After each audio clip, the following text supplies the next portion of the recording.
मधुबन के बाबा, मधुबन के बाबा मुरली वाले, आपका क्या कहना, आपका क्या कहना। ओम शांति। 25 जून 2024 के बाबा के मधुर महावाक्य। बाबा कहते, मीठे बच्चे, पक्का पक्का निश्चय करो कि हम आत्मा हैं। आत्मा समझकर हर काम शुरू करो तो बाप याद आएगा, पाप नहीं होगा। पक्का पक्का निश्चय करो कि हम आत्मा हैं। आत्मा समझकर हर काम शुरू करो तो बाप याद आएगा, पाप नहीं होगा। प्रश्न, कर्माती स्थिति को प्राप्त करने के लिए कौन सी मेहनत हर एक को करनी है? कर्माती स्थिति को के समीपता की निशानी क्या है? कर्माती स्थिति को प्राप्त करने के लिए कौन सी मेहनत हर एक को करनी है? कर्माती स्थिति की समीपता की निशानी क्या है? उत्तर, कर्मातीत बनने के लिए याद के बल से अपने कर्मेंद्रियों को वश में करने की मेहनत करो। अभ्यास करो, मैं निराकार आत्मा निराकार बाप की संतान हूँ। सब कर्मेंद्रियाँ निर्विकारी बन जाएं। यह है जबरदस्त मेहनत। जितना कर्मातीत अवस्था के समीप आते जाएंगे उतना अंग अंग शीतल सुगंधित होते जाएंगे। उनसे विकारी बांस निकलती जाएगी। मानव बदबू अतीन्द्रिय सुख का अनुभव होता रहेगा। ओम शांति। शिव भगवान आवाज, ये तो बच्चों को नहीं बताना है कि किसके प्रति। बच्चे जानते हैं शिव बाबा ज्ञान का सागर है, मनुष्य सृष्टि का बीज रूप है, तो जरूर आत्मा से बात करते हैं। बच्चे जानते हैं शिव बाबा पढ़ा रहे हैं, बाबा अक्षर से समझते हैं, परम आत्मा को ही बाबा कहते हैं। सब मनुष्य मात्र उस परम आत्मा को फादर कहते हैं।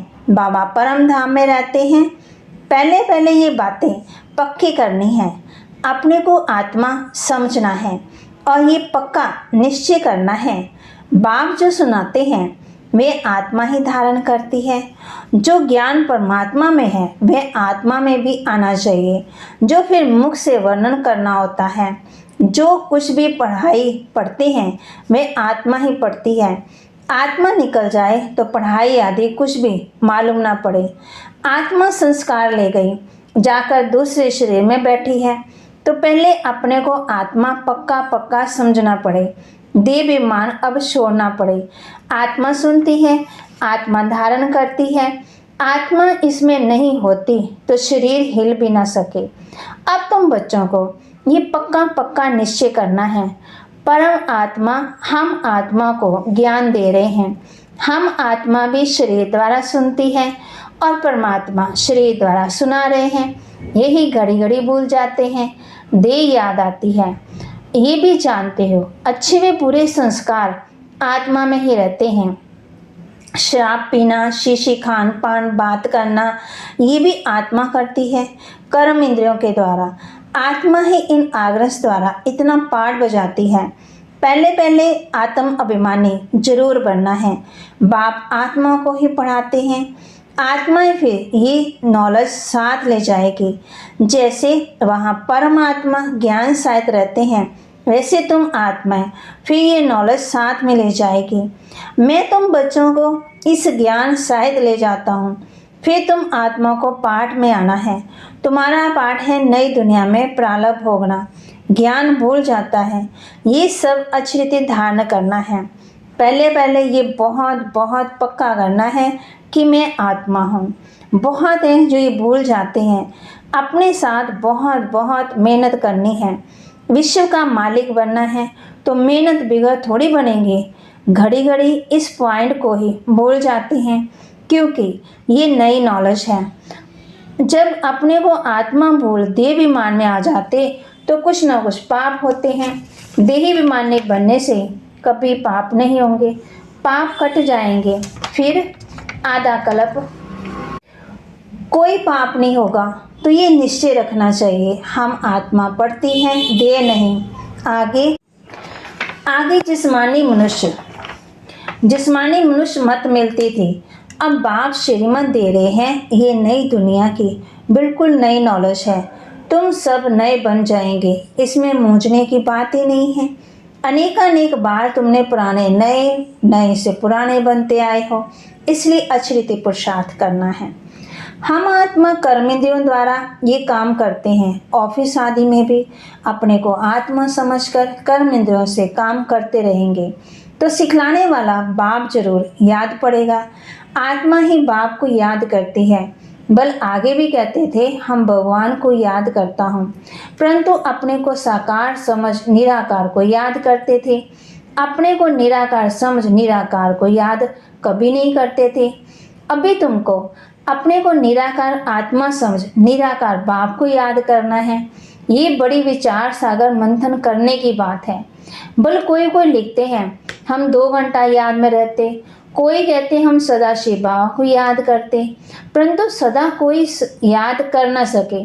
अगर याद करता हो तो पहले से ही कर्मातीत अवस्था हो जाए। कर्मातीत अवस्था तो बड़ी जबरदस्त मेहनत से होती है। इसमें सब विकारी कर्मेंद्रियां वश हो जाती हैं। सतयुग में सब कर्मेंद्रियां निर्विकारी बन जाती हैं। अंग अंग सुगंधित हो जाता, कभी बांसी शीशी अंग नहीं।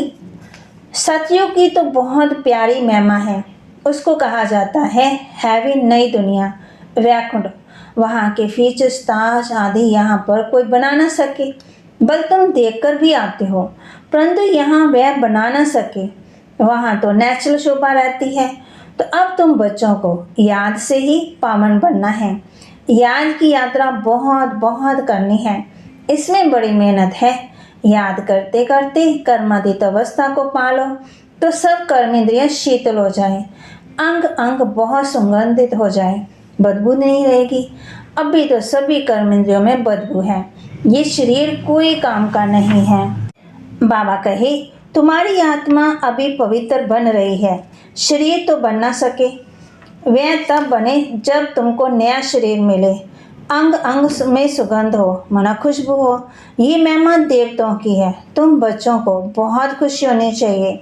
बाबा आया है तो खुशी का पारा पर चढ़ जाना चाहिए। बाप कहते हैं मुझे याद करो तो विकर्म ही नाश होंगे।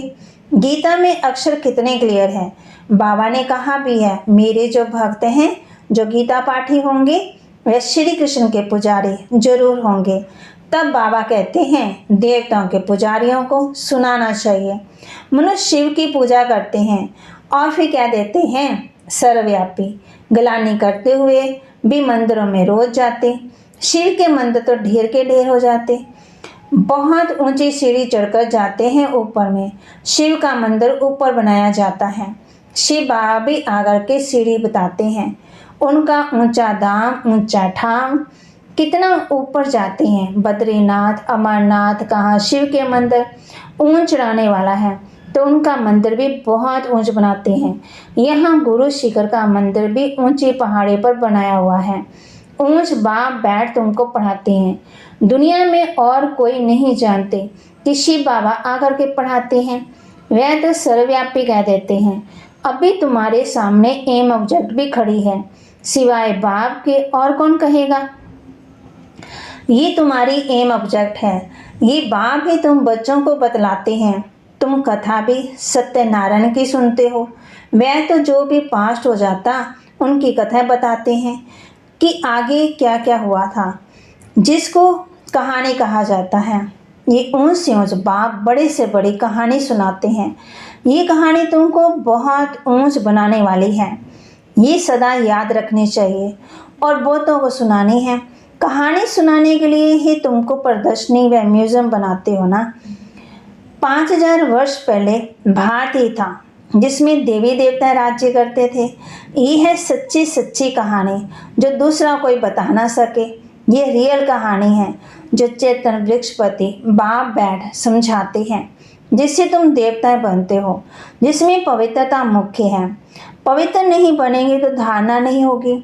शेरनी के दूध के लिए सोने का बर्तन चाहिए तभी धारणा हो सकेगी। ये कान बर्तन मिसल है ना, ये सोने का बर्तन होना चाहिए। अभी पत्थर का है, सोने का बने तब ही धारणा हो सके।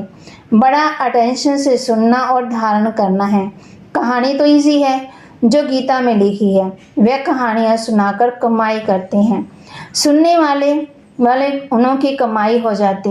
यहाँ तुम्हारी भी कमाई है, दोनों कमाई चलती रहती है, दोनों व्यापार है। पढ़ाते भी हैं, कहते हैं मन मना भाव। पवित्र बनो ऐसे और कोई कह नहीं सकते, ना मन मना भाव रहते हैं। कोई भी मनुष्य यहाँ पवित्र हो ही नहीं सकते हैं, क्योंकि भ्रष्टाचार की पैदाइश है। रावण राज्य कलयुग अंत तक चलना है, उसमें पावन होना है। पावन कहा जाता है देवताओं को, ना कि मनुष्यों को। सन्यासी भी मनुष्य है, उन्होंने है निर्वृत्ति मार्ग का धर्म। बाप कहते हैं मुझे याद करो तो तुम पवित्र बन जाएंगे।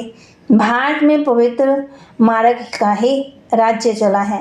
निर्वृत्ति मार्ग वालों से तुम्हारा कोई कनेक्शन नहीं। यहाँ तो स्त्री पुरुष दोनों को पवित्र बनना है। दोनों पहिए चलते हैं तो ठीक है, नहीं तो झगड़ा हो जाता। पवित्रता पर ही झगड़ा चलता है, और कोई सत्संग में पवित्रता पर झगड़ा हो कभी ऐसे सुना नहीं होगा। ये एक ही बार जब बाप आते हैं तब झगड़ा होता है। साधु संत आदि कभी कहते हैं क्या कि अबलाओं पर अत्याचार होंगे। ये बच्चियां पुकारती हैं बाबा हमको बचाओ। बाप भी पूछते हैं, बाप कहते हैं ये विकार महाशत्रु हैं। बाप कहते ये विकार में जाने से, गिर पड़ने से फिर बाबा कहते की कमाई चट होगी। इस काम विकार ने सबको वर्थ नाटे पैनी बनाया है। बाप कहते 3 जन्म तो वैशाल्य में रहते हो, अभी पावन बन शिवालय में चलना है।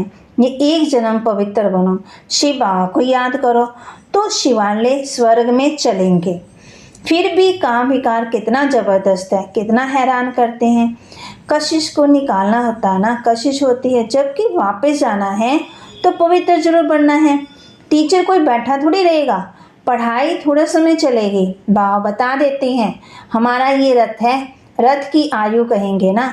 बाप कहते हैं हम तो सदा अमर हैं, हमारा नाम ही अमरनाथ है। जन्म नहीं लेते इसलिए अमरनाथ कहा जाता है। तुमको आधा कल्प के लिए अमर बनाते हैं, फिर भी तुम जन्म लेते हो। तो अब तुम बच्चों को आना है, जाना है ऊपर, मुंह उस तरफ, टांगे इस तरफ करनी है। फिर इस तरफ मुंह क्यों फिरना चाहिए? कहते हैं बाबा भूल हो गई, मुंह इस तरफ हो गया तो गोया उल्टे बन गए। फिर तुम बाप को भूल देह अभिमानी बनते हो तो उल्टा बन जाते हो।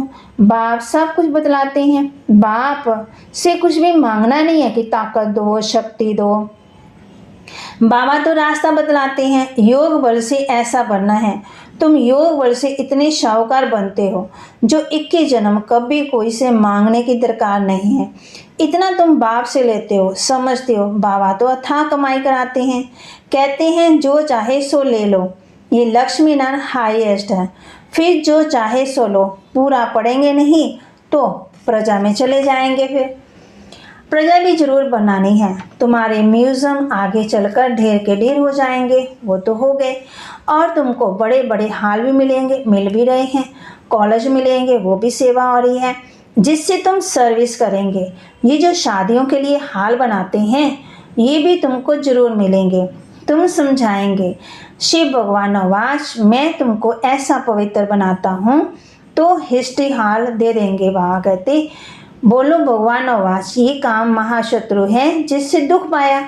अब पावन बन, पावन दुनिया में चलना है। तुमको हाल मिलते रहेंगे, फिर कहेंगे टू लेट। बाप कहते हैं मैं ऐसे मुफ्त में थोड़ी लूँगा जो फिर भरकर देना पड़े। बच्चों के पाई पाई से तालाब बनता है, बाकी तो सबका मिट्टी में मिल जाना है। बाप सबसे बड़ा श्राप भी है, सुनार भी है, धोबी भी है, कारीगर भी है, और भी कई नाम हैं, अमरनाथ भी है।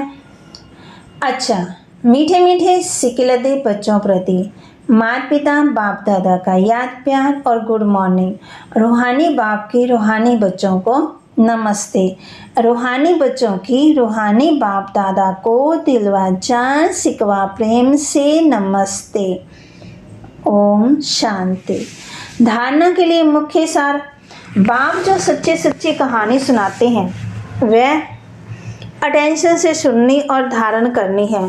बाप से कुछ भी मांगना नहीं है, 21 जन्मों के लिए अपनी कमाई जमा करनी है। बाप जो सच्ची सच्ची कहानी सुनाते हैं वे अटेंशन से सुननी और धारण करनी है। बाप से कुछ भी मांगना नहीं है, 21 जन्मों के लिए अपनी कमाई जमा करनी है। वापस घर चलना है, इसलिए योग बल से शरीर की कशिश समाप्त करनी है। कर्म इंद्रियों को शीतल बनाना है, इस देह का भान छोड़ने का पुरुषार्थ करना है। वापस घर चलना है, इसलिए योग बल से शरीर की कशिश समाप्त करनी है। कर्म इंद्रियों को शीतल बनाना है, इस देह का भान छोड़ने का पुरुषार्थ करना है। वरदान, एक स्थान पर रहते अनेक आत्माओं की सेवा करने वाले लाइट माइट संपन्न भव। एक स्थान पर रहते अनेक आत्माओं की सेवा करने वाले लाइट माइट संपन्न भव। जैसे लाइट हाउस एक स्थान पर स्थित होते हुए भी दूर दूर की सेवा करता है, ऐसे आप सभी एक स्थान पर होते अनेकों की सेवा अर्थ निमित्त बन सकते हो। इससे लाइट माइट से संपन्न बनने की आवश्यकता है। मन बुद्धि सदा व्यर्थ सोचने से मुक्त हो। बाबा कहे, मन बुद्धि सदा व्यर्थ सोचने से मुक्त हो। मनमना भव के मंत्र का सहज स्वरूप हो। मनसा शुभ भावना, श्रेष्ठ कामना, श्रेष्ठ वृत्ति और श्रेष्ठ वाइब्रेशन से संपन्न हो तो ये सेवा सहज कर सकते हो। यही मनसा सेवा है। स्लोगन, अब आप ब्राह्मण आत्माएं माइट बनो और दूसरी आत्माओं को माइक बनाओ। बाबा कहे, अब आप ब्राह्मण आत्माएं माइट बनो और दूसरी आत्माओं को माइक बनाओ। ओम शांति।